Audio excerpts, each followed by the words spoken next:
Welcome everybody to the latest edition of the Inside Track podcast. We've got a fabulous guest with us today, Ben Coomber. How are you? I am awesome. You're always awesome whenever I see your stuff, Ben, which is great. It's really inspiring to the people that you put your content out to. Now, I can't imagine there's that many people in our industry, in the fitness industry, and the wider scale that don't know who you are. But it might be a good start to give people an idea of your background and what you do now. Sure. So got into the fitness industry when I was 21. That was from a battle with obesity and loads of health challenges that kind of inspired me to get into fitness. Started off as a personal trainer, did all right, but kind of felt that my calling was bigger than that. I felt that I had the power to kind of teach and inspire kind of bigger groups of people, so to speak. I didn't know what that looked like. So I went to uni, studied sports performance and coaching. When I was in my second year of uni, I started my first online business. So this was 2008. Which was like a online diet consultancy. That didn't work out. Learned all the lessons of like branding, avatar, packaging, all that kind of stuff. Built my second online business in my third year of uni. That worked. That is BTN, which many people might know. That grew to have 12 coaches in the platform, all coaching people from around the world with like body composition training and stuff like that. Yeah. And then again, I got the itch to evolve. So we transferred our learnings into education and we wanted to start to teach people how to be nutrition coaches. We built the UK's first online nutrition coaching program. That was 2013-ish. Wow. Over the years, we sort of tried to formalize that. We started to work with external parties in the sort of official fitness space to kind of say, this is a credible course, it's got a qualification. So we then went on to build what is now the UK's level 4 nutrition coaching framework. We built that alongside UK Active and the government's like advisory panel and framework.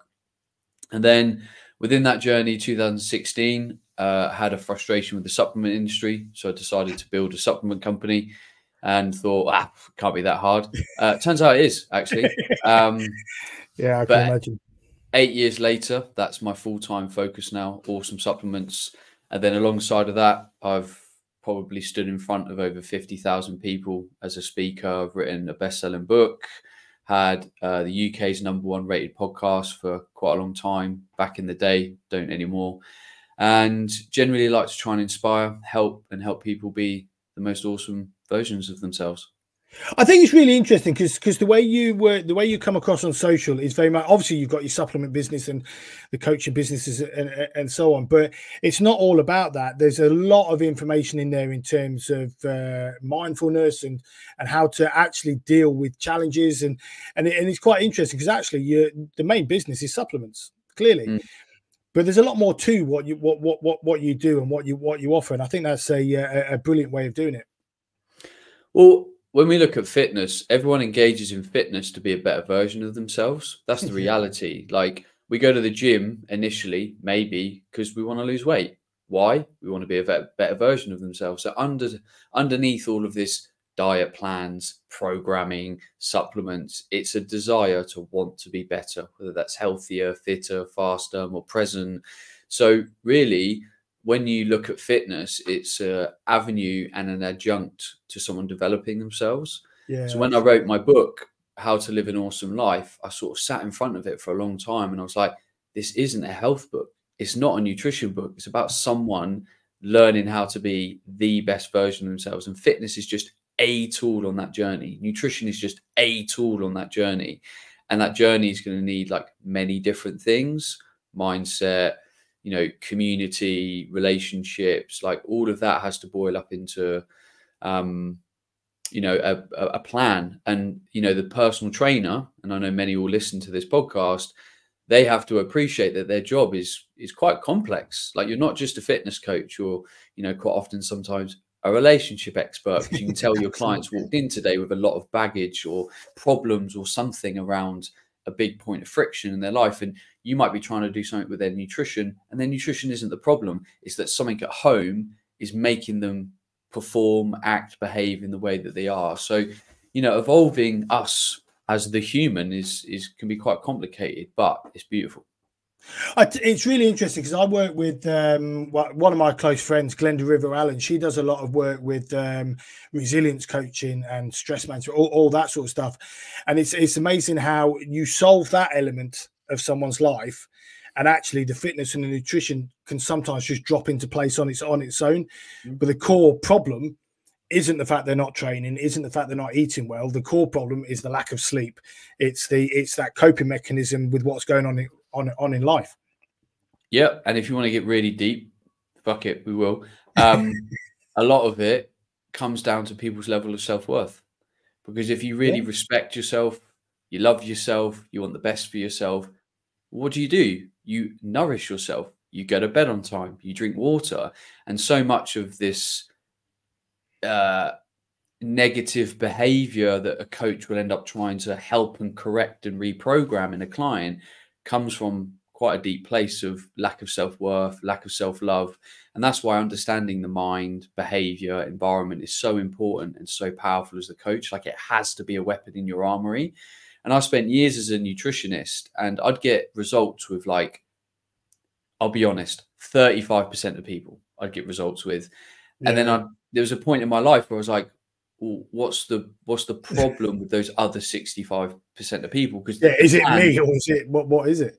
Yeah, the plan works. I know it works, but there was a lack of ability in me to see what the rest of that 65% was. And that 65% was all the crap that's going on in their personal life, the stuff that's happening at work, the stress that they carry, the trauma that they carry, all of that stuff. And that's why, you know, when we used to teach nutrition, I was like, you are the personal trainer, and around you needs to be this ecosystem of support.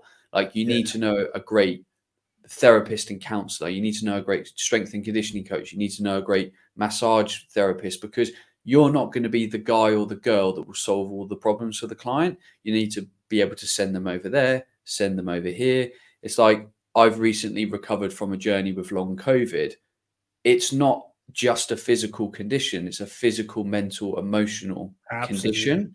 So I had to approach it from the fact of, like, how do I think? How do I feel? How do I move? How do I eat? I had to consider all of it if I wanted to get really well. And that is the power and the beauty of being a human. But we just have to understand and appreciate that and do the work to uncover what is really going on to allow people to change. And that can be really difficult because, you know, obviously I have chronic fatigue, and the understanding of the condition and how it impacts you can actually play as big a part as the actions you take afterwards, if that makes sense. Knowing when actually I need to take a rest, I need to sleep better, I need to eat. But you've got to understand it first before you can actually then take the actions. And I can imagine that was the same when you were trying to recover from long COVID. Totally. And long COVID, in my opinion, is a form of chronic fatigue syndrome. Oh, absolutely. I wish the specialists would accept that, but that's a different subject. I mean, again, I don't think we need the specialists to accept it. We just need to know it ourselves. There's so much that, you know, the medical industry doesn't know and doesn't understand, and they're not going to, because it doesn't fit what their job is, in my opinion. Like the NHS, for example, they're designed to, like, when stuff's bad, like, fix us. They can't own every problem that's kind of wrong with us. And when I look at anything that's happening in the human body, you've got to go right back to basics. Okay, let's look at me at my core. How stressed am I? How am I functioning? How am I thinking? How am I feeling? You have to look at all of it. Otherwise, you're robbing yourself of the kind of opportunity. And I fully now appreciate the power of people. Anytime someone wants to develop or find an answer, that answer will usually come through a person. Yeah. And that person might just be a trigger for you to realize something in yourself. And remember, people write books, people record videos, people do podcasts. So the information is out there. We've just got to find it.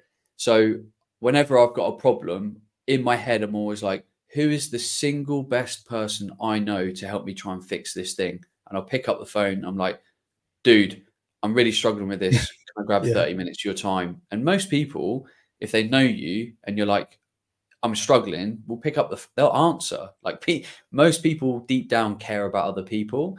So when you come from a genuine place of like, oh mate, I'm struggling, can you really help me? You'll find all the help you need. But most people are very bad at asking for help, Yeah, because absolutely. I was like, I remember when I was deep in my illness, I was like, I can figure this out. Like I'm a health coach. Like I've got all the answers. And the reality was, over time, I was like, no, you need support. Like you don't have all the answers. Like, and now I'm in a place with my life, my business. As soon as I get this glimmer of like, I'm not sure, I'm picking up the phone. I'm Yeah. putting out an intention in my meditations to be like, I want to bring this person into my universe to kind of help me with this. And the progress that I now make in my life is unbelievable, because I am not in the way of myself. I'm not, my ego's not in the way. I am not in the way of my own development, and I will bring all the help and energy I need into my universe to help me progress myself. And when people can get to that place, I tell you, it's unbelievable. It's magical. Yeah, I can imagine. I mean, I work with a lot of people. I mean, obviously, I'm a consultant, but I don't have the answers to everything. And I think once you realise that you're not a one-stop shop for everything, and I guess that comes on to a really nice point, actually, because there's obviously always the discussion of, should personal trainers be giving nutrition advice? Because a lot do, a lot of writing meal plans and everything else, but without the training. And I guess, what would your thoughts be on that? Do you think the training that our PTs get are good enough to give that advice, or do they really need to start looking at people like yourself and getting the training and doing it properly? It depends how far you want to go, but I think most personal trainers are generally fairly well empowered by their Yeah, PT course. The problem is you can very quickly overstep your boundary of practice.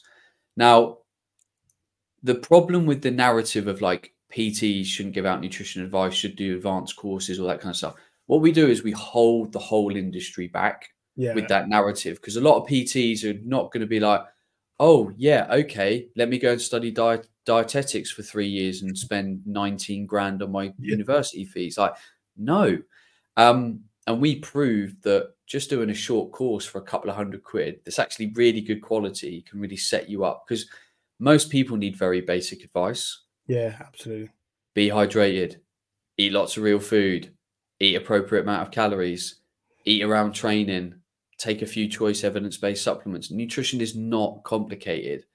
But the problem is we get sold into all these systems and stuff, and all of a sudden PTs are running around going, oh, I'm going to put you on like carb backloading plan and all this kind of stuff. And I'm like, dude, that's just something you've just read on the internet and thinks a cool idea by someone that sounds clever. Like, stick to the basics, real food, don't eat too many calories, like be well hydrated. It's all really simple. What we have to find out as coaches is why people can't do that. Yeah, What's in their way? What's the hold up? Is it and for some people, it's real simple, practical stuff. They don't know how to cook for themselves and their goals and their kids and their husband. And like, it all just becomes this like, oh, I'm just lost in this kind of like food battle. So they take the easy route, chucking food in the oven and stuff.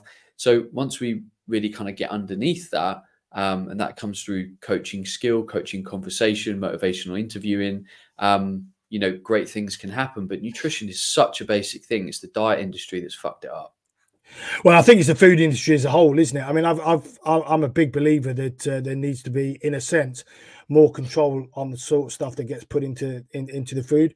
I mean, I was watching something the other day, and they've worked out now the perfect carb to fat ratio that obviously makes us crave those foods. Mm. And so obviously a lot of those foods are actually encouraging us to eat more of them. And then the healthy stuff that really we want people to eat doesn't quite have the same hit. So people are always going to sort of, if they're not really well managed in themselves and disciplined, that they're going to feed over to that style of food. Mm. We could, lose our mind over that kind of stuff, but is again that moving us further away from where we need to be. We're a human, and humans are designed to eat real food. whether you're a vegan or not, you know, protein, fruits, vegetables, pulses, nuts, seeds. So as soon as we start to create arguments around what they're putting in our food, it's like, well, perhaps you should just eat a very minimal amount of food that's been messed around with. Because the reality is, if your diet is only 10 to 20% of, let's call them man-made foods, we know what we mean when I say this, and the chances are nothing too bad's going to happen. Yeah. But if you're starting to eat 30, 40, 50% of these foods, then you're probably not going to be optimally healthy, and maintaining your weight is probably going to be a challenge. Fair point. Fair point. In terms of your nutrition business, now obviously you were saying to me it's taken sort of 8 years to get to it, get to where you are with it. What have been the challenges going from obviously scratch all the way through to the iterations to where you are now?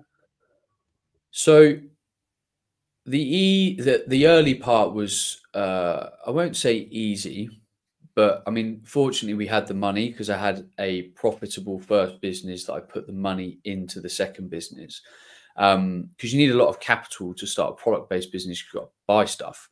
I had a large personal brand at the time, so that was able to really kind of kick on initial sales. And because the products were really good, people bought into it and kind of really loved it. And then we got to 1 million, and that was like a huge sticking point for us because I now had to run and build a business, and I didn't have the leadership skills or maturity to kind of do that.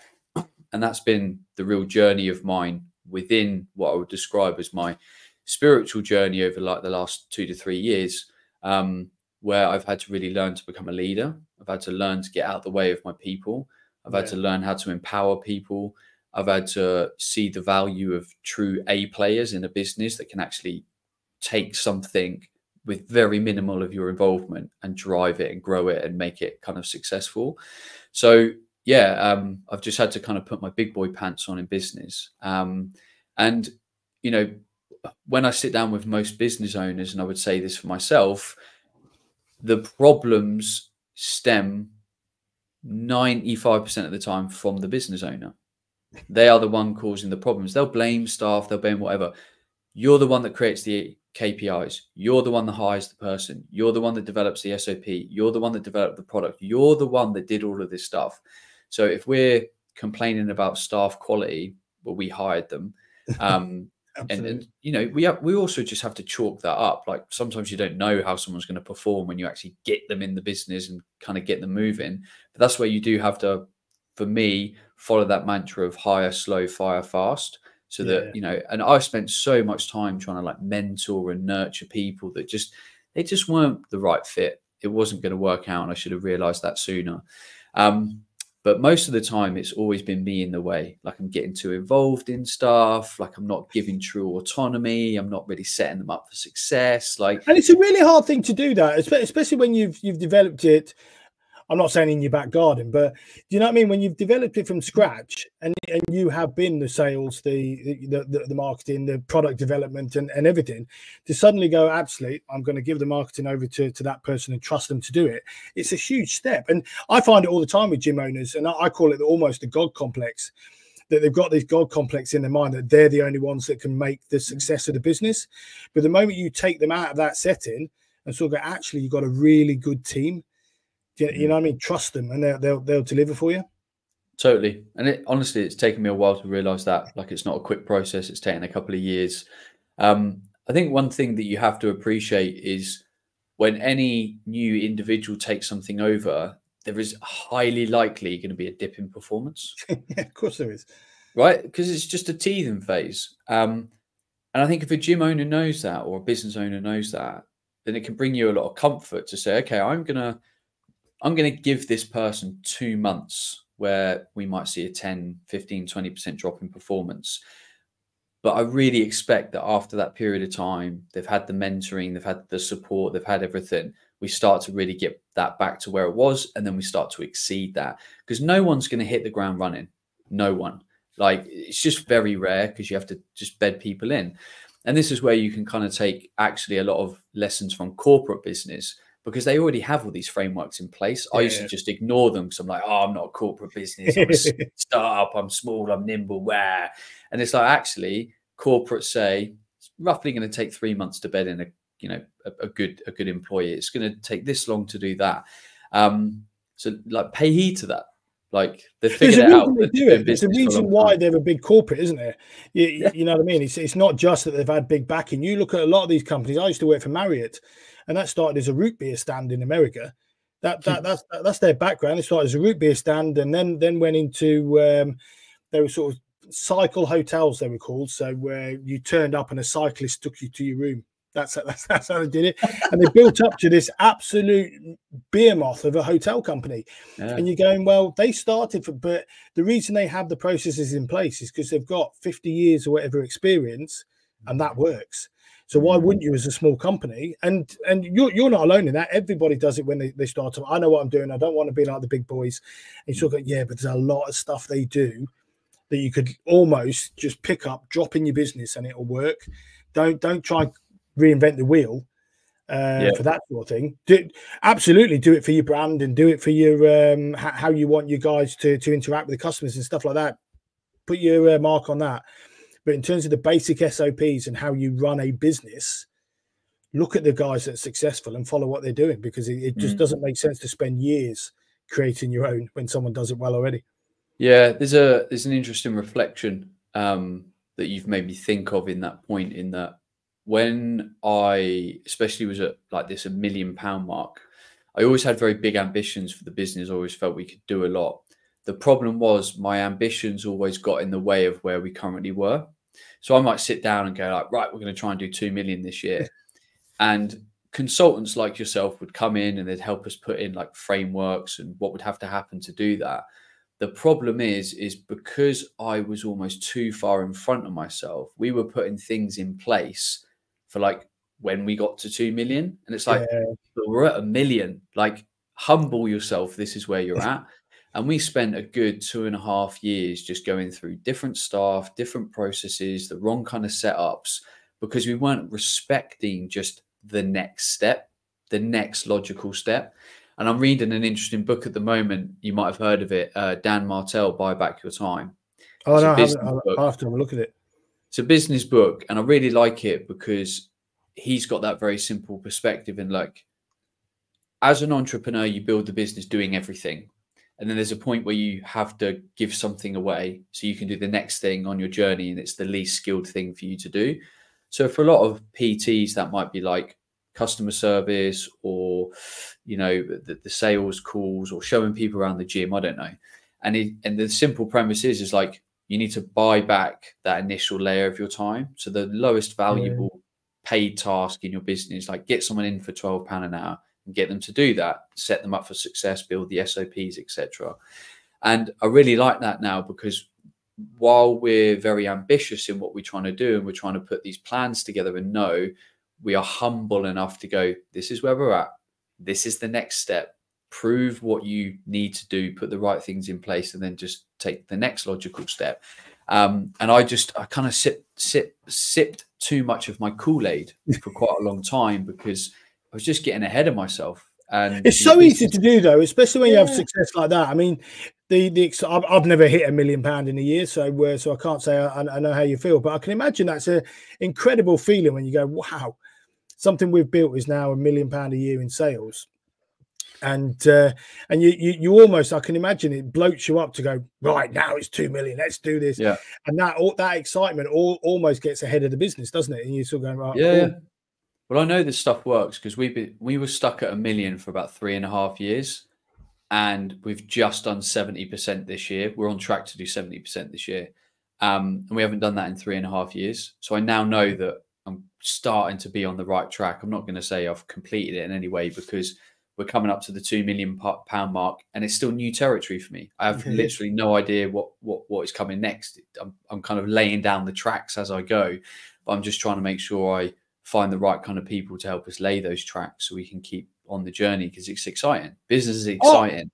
And most people give up because they haven't figured out those steps so they can continue to be inspired and stuff.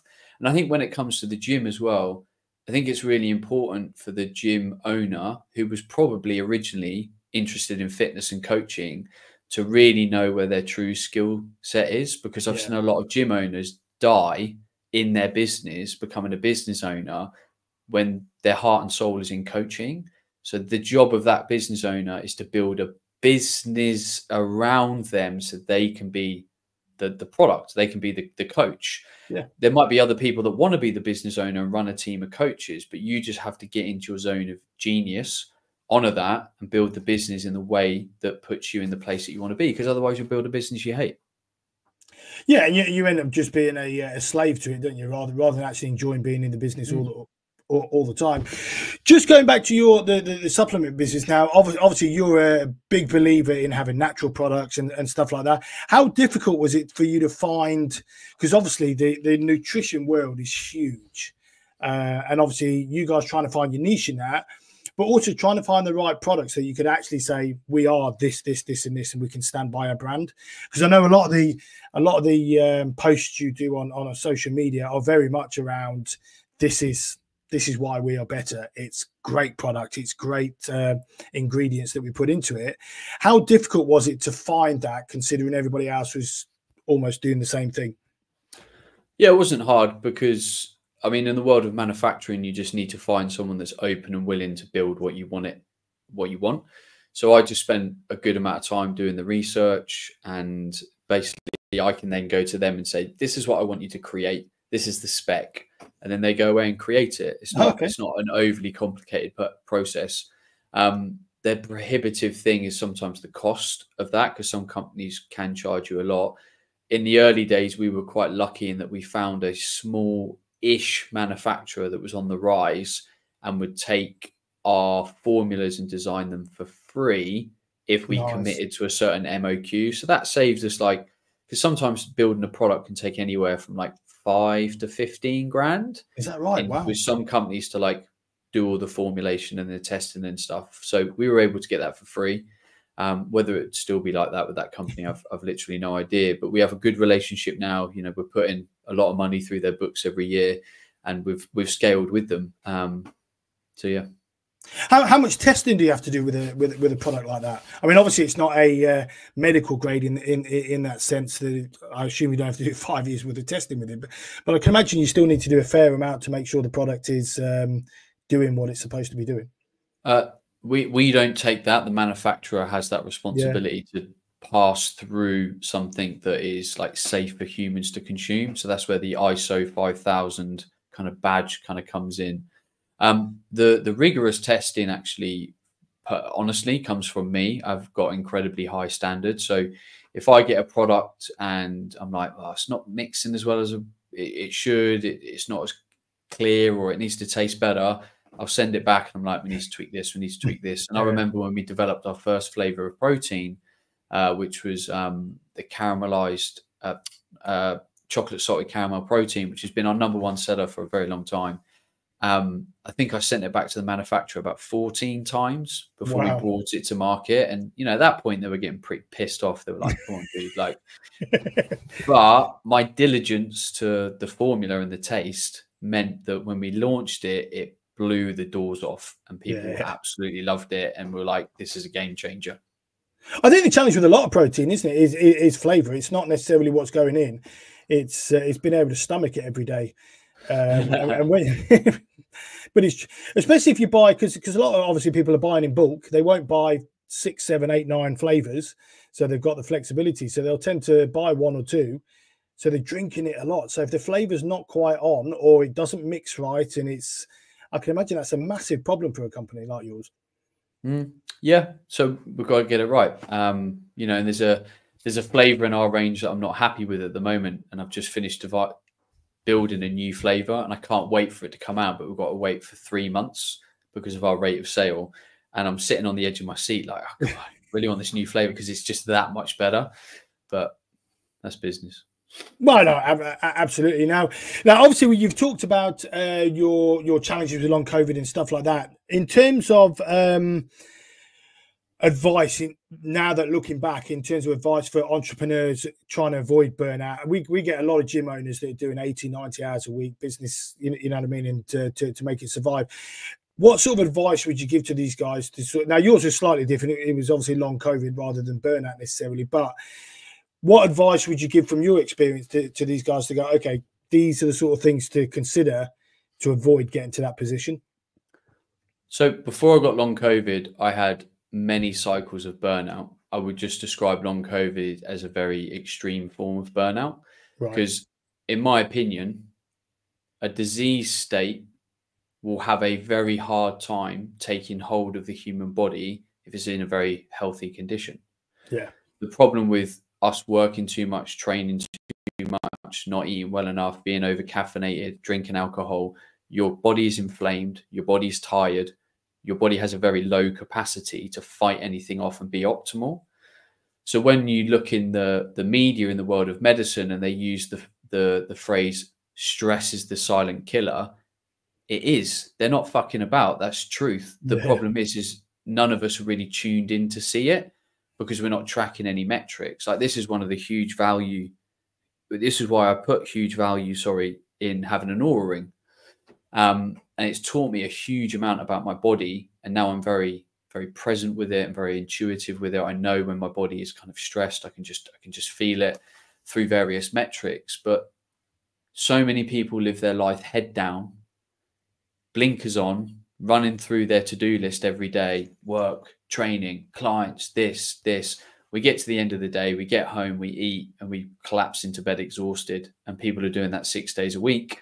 Then they've got Sunday, it's their chill day, but Sunday really just feels like a day that they're trying to recover as much as possible to hit Monday again.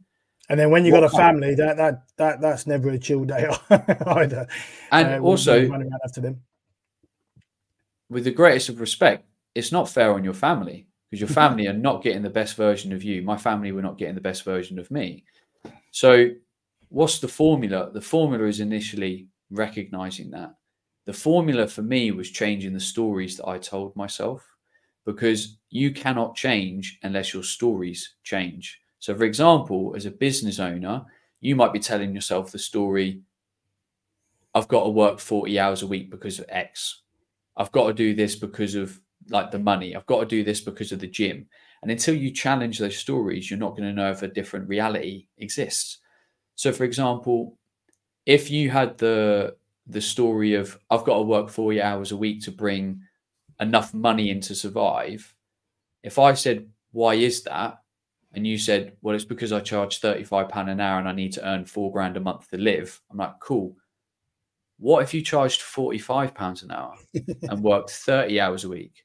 Oh, but I can't do that because my clients wouldn't pay it. And I'm like, fuck off. Respectfully, that's bullshit. Because I know many trainers that are charging £45 an hour. You're potentially not good enough to charge £45 an hour, or you don't have the confidence to do it, or you haven't built a product that's powerful enough to charge £45 an hour. Because we will pay good money for good things. Absolutely. We just need to create really good things.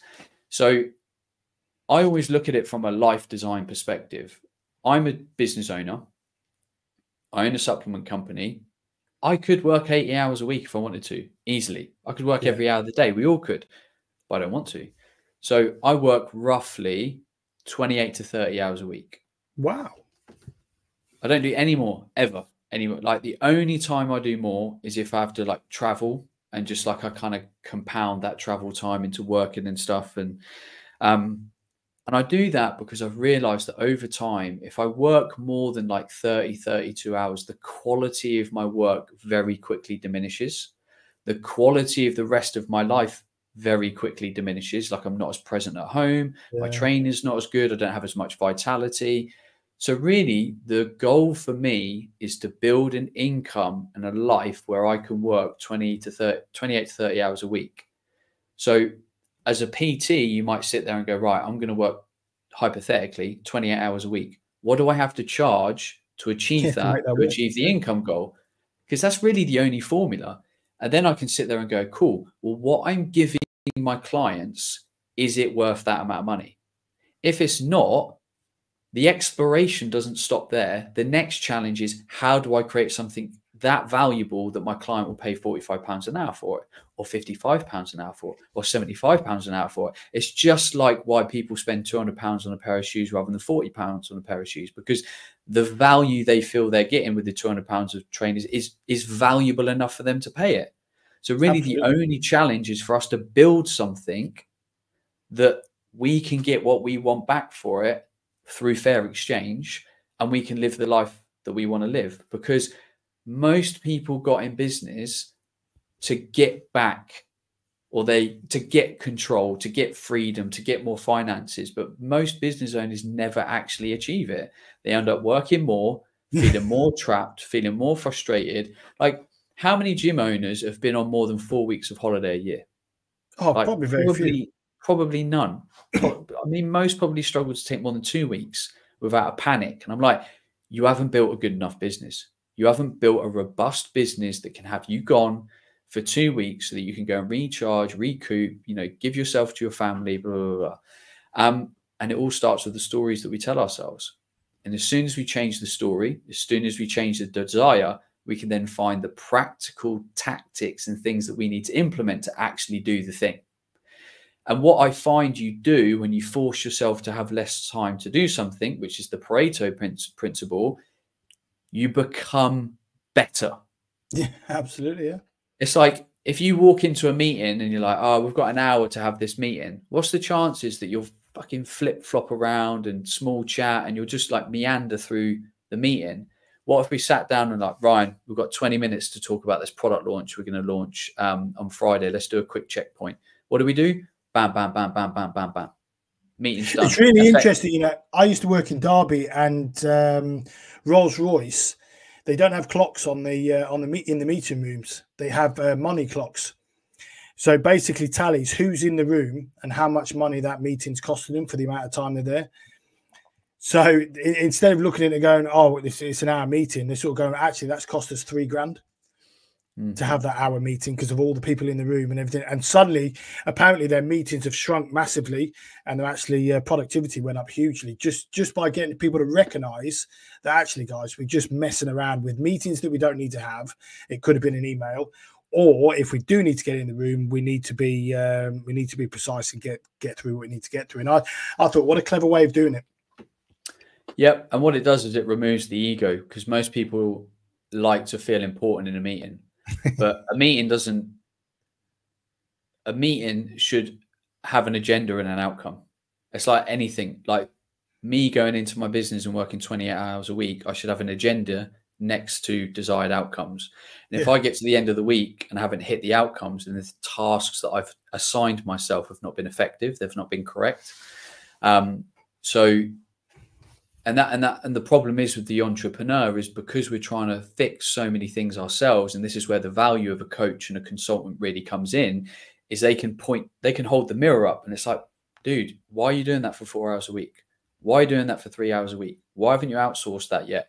Why are you even doing that thing? It's not even having an ROI in your business, but we get caught in the trap, and you have to allow people to come into your business, lift your head up and be like, look at all the stuff that you're doing.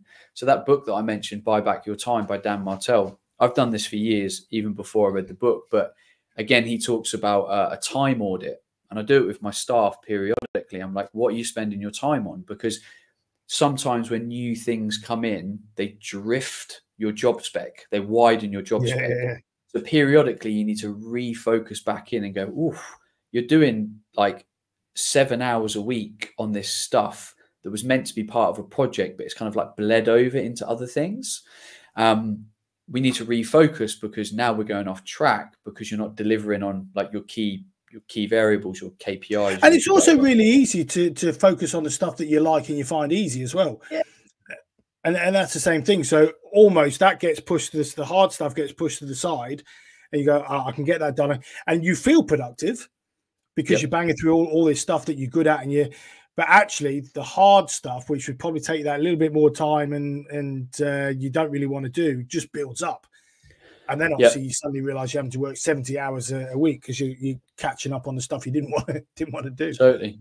Yeah. So I have a theory in business that the reason why people don't make those jumps through like the next phase of business is because you have to go through that like 3 or 4 month phase in your business where it's like, it's quite boring and unrewarding. So if you're a coach and you're used to doing 40 hours a week on the gym floor, which is like fun, and you've got to go to the next level is bringing in maybe 2 coaches and training them up. But actually 3 to 4 months of your life training them up might feel quite boring. You've got to write SOPs, you've got to write documents, you've got to write a health and safety manual. All of that stuff is pretty shit when you're born to be a coach, but you won't get to the next level. So people get halfway through that phase and they're like, oh, God, I'm bored. Like I'm not getting any job satisfaction. Like that coach crap, like, you know, and then you bin them off and then you're back to where you were. And I've had this a lot in business, and I've recently gone through a bit of that phase, but I have to do that to get to the next point. Like that's the work that has to be done. And if I've said I've got that goal of getting there, then I have to be willing to do that work down here to then get me back to my zone of genius. And you just have to realize that better things are on the horizon. It's like in the space of 2 months, we're hiring like 6 people. Wow. It's not that fun sifting through CVs and doing interviews. No, it's not that fun. But I know that once I've got all that in place, I'm up here and I'm back to going out and doing events, doing podcasts, doing all the stuff that is me in my zone of genius. It's so many gym owners that I go into to help. They'll hire a new club manager, and they don't actually put the effort, like you're saying. They don't spend that 2 or 3 months making sure that person really knows their stuff so that they can then step away. They almost go, oh, I've hired you as a GM, you can come in and just deliver. And that's when, 2 or 3 of the clubs I've had, and they've gone through 3 or 4 managers quite quickly. You sort of go, guys, you've really got to put the effort into training these guys and put them in a position where they can be successful, and then it becomes easier for you. Yeah, I think there's 2 ways to look at that. I'd agree with the sentiment of what you're saying. I definitely think, so there's this distinct difference for me in a genuine A player in a business and a C, maybe touching on a B kind of player. Those people need support, they need mentoring, they need frameworks. There are instances where you can get an A player in the business and you can sit down with them and go, I can see from your track record, you've built departments, you know what you're doing, you know how to manage. You come into my business, you tell me what you feel I need, let's agree on a plan, and I will back off and let you do it. Now, it hugely depends on the business. Like I get all of that, but that's what I'm now trying to do with my business, because I spent so long bringing in D, C players and having to spend a massive amount of time training them. And don't get me wrong, you need to do that to an extent with a lot of roles, but some roles, especially when you get to leadership level, they should be able to drop in and have so much experience. Like your job is just to get out of their way and let the magic happen. So I think it's important to define that, because it can happen when you find genuinely great people. Have you found it fairly easy to find those A-star players? What you know what you're looking for? I did, before I got to a place where I now, it's hard to describe this because it's kind of quite new for me, but being I'm a very grounded and spiritual person now. I really value human energy and connection, and what I've kind of realized is if I really spend time thinking about the exact person that I want, like this role requires this kind of person, and let's say we want to hire a head coach, so I might spend some time meditating on it. I'm right, I really want to visualize the attributes of this head coach. I want them to be female, for example. Let's just say that. I really like them to be female, because most of my clients are like 75% female. So that means I'll probably vibe with them. So I want them to be female. I want them to have a background in coaching women like through pregnancy. I want them to be really bubbly. I want them to really have great organization and interpersonal skills. And you basically like visualize this person. You can see and you can feel them. And then that's where the power of, for me, there's a role with manifestation, because you as a source of energy as a human then put that energy out into the world. So when I look at roles, I'm like, this is the exact person that I want. I can visualize and I can feel it. And then I might put that out into the job spec. But what I'm finding now is we are not hiring through job adverts. We are hiring through connections that I know, because I'm thinking about it, I'm visualizing it. And then I'm like, right, who are the 3 people that I know that might know this person? And then I'll send that message out and every single time I found the person I need. Wow. All of the people that we're hiring at the moment, none of them have come through job adverts on social media, Indeed, any of that kind of stuff. Because for me, that's the power of knowing what you really want, creating an energetic signature to it, and then being bold and saying, hey, Dave, I know that you've worked with these kinds of people before. Do you really know this person? And I can describe who I need. And the thing is if you as the business owner know who you need, you then have a massive filter, or sorry, a really good filter already to bring that person through. Otherwise, you might have like 40 CVs and you're like, oh, Jesus. But as soon as you really, really know, you're like, these 2 CVs, that's all I need to interview. Like I'm getting the vibe and the energy that these 2 what a great exactly way to do what it. I need. Absolutely. Now we're sort of running out of time, but in terms of what your biggest challenge has been then over the last sort of 10 years in business? Having a filter for all of my apparent great ideas. Because as an entrepreneur, usually you've got plenty of ideas, how you can change your program, deliver your product, all the rest of it. And I've constantly spread myself too thin. And I genuinely think that's one of the reasons I got long COVID, chronic fatigue, is that I was always doing too many things, running too many companies, running around the country, doing all of this stuff, moving at 1,000 miles an hour. And it wasn't until I slowed down, became much more intentional, focused on what it was I really wanted to achieve and build, then great things happened. And like Tony Robbins famously says, where focus goes, energy flows. And if you're going to flow your energy into 15 different things, expect them to turn out goddamn average. But if you put your attention into 3 things that are really important for your business, your growth, whatever, chances are you'll make a success of it. I used to be like that. Someone would give me, oh, I've got a great opportunity, Ryan. And you go, yeah, I'll give you a hand with that. And then before you know it, your actual core business is dropping off, not getting the attention, and then you're giving it to all these little ones that are either new starters or whatever, that aren't actually bringing any money in. And sometimes you have to just take a step and go, actually, that doesn't bring any money. That doesn't bring any money. That's not working. We need to refocus back. And is there anything, Ben, that you've sort of gone, I've great idea, gonna roll, and then gone, no, I'm not going to roll with it, and then you've got look back and gone, oh, I should have jumped on that? Not currently. Nice position to be in as an entrepreneur. The thing is, you can't look back because you're not going to know. And where you are now is a result of the decision that you made. So you've got to respect your journey. And if you feel that you made the wrong decision, you need to grow into being a better decision maker. So you had to make that decision to have the reflection that you're now a better decision maker. So, and that's just the power of, gratitude for the journey of, like, there's no mistakes, there's only learnings. You just have to have the right perspective to see it. And just one final point in terms of what motivates you to do what you do, Ben. What's the biggest driver? There's a couple of things. My number one driving word in life is freedom. Freedom of time, freedom of money, freedom of space, freedom of opportunity. That's why I've been an entrepreneur for a long time, because I like that. I believe that I have the power in me to help create a lot of change in a lot of people. So I continue to kind of put myself out there, my ideas out there, my kind of beliefs and learnings. So yeah, freedom and making the world a better place. Awesome. Well, that's I think that's a brilliant place to finish. If people haven't, obviously everybody knows who you are, Ben, but if people haven't seen your book or read your book, I will put a link to it at the end of the podcast.